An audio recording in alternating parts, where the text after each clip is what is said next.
ক'বলৈ তো বহুত আছে, কিন্তু আমি বেছি নকওঁ।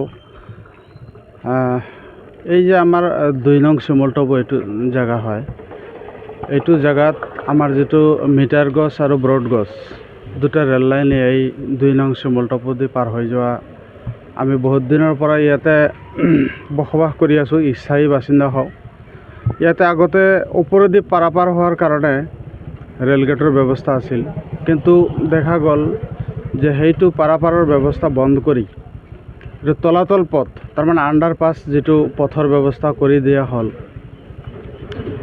তাতে পথটো এনেকুৱা জৰাজীৰ্ণ অৱস্থা যে বৰষুণ দিয়াৰ লগে লগে ইয়াতে পানী জমা হয় আৰু খুব কষ্টেৰে আমি ইয়াতে মানে পাৰাপাৰৰ যিটো ইয়াতে স্কুলৰ ছাত্ৰ ছাত্ৰীসকলৰ পৰা আৰম্ভ কৰি গোটেই গাঁৱৰ ৰাইজ আমাৰ দৈনিক বজাৰ চিমলটপু বজাৰলৈকে অহা যোৱা কৰা ইমান এটা মানে কষ্টকৰ যাতায়াত ব্যৱস্থা।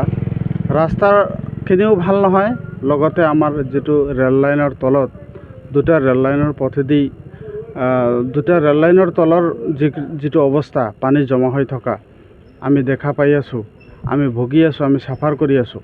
কিন্তু আমি খালিহে চাফাৰহে কৰিব লাগে। ইয়াততো ঊৰ্ধ্বতম কৰ্তৃপক্ষ, ৰেলৱে ডিপাৰ্টমেণ্ট তথা আমাৰ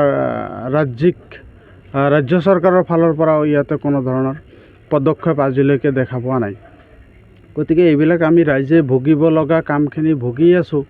চৰকাৰে মানে চৰকাৰৰ ফালৰ পৰা যে কোনো ইয়াতে গুৰুত্ব আৰু নজৰ আজিলৈকে দিয়া নাই, এইবিলাক বহুত অৱহেলা হৈ আছে চৰকাৰৰ ফালৰ পৰা। আমি কি কৰিম? আমিতো ৰাইজৰ কামখিনি, এইখিনিতো চৰকাৰৰ কাম, আমিতো ৰাইজে এইটো মেৰামত কৰিব নোৱাৰিম। চৰকাৰী টকা পইচাৰ চৰকাৰী বিষয়াসকলে ইয়াতে তদন্ত নকৰি ইহঁতে কিয় মনে মনে কেনে চুপচাপ বহি আছে? এনেকৈ চুপচাপ বহি থাকিলে কেনেকৈ এখন জাগাৰ উন্নতি হ'ব? জাগাৰ উন্নতি হ'বলৈ হ'লেতো নিশ্চয়কৈ ইয়াতে বিষয়াসকল ইয়াতে নজৰ দিব লাগিব। ক'ত ইহঁতে শুই আছে?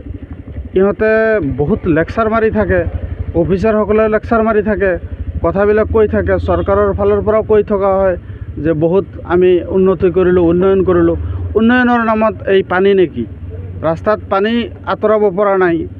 ৰেলৱে ডিপাৰ্টমেণ্টকো কৈছোঁ, ৰাজ্য চৰকাৰক কৈছোঁ যে এনেকুৱা পথত ৰাস্তাত যদি এনেকুৱা পানী জমা হৈ থাকে, এইটো উন্নয়নৰ ছবি হ'ল নেকি?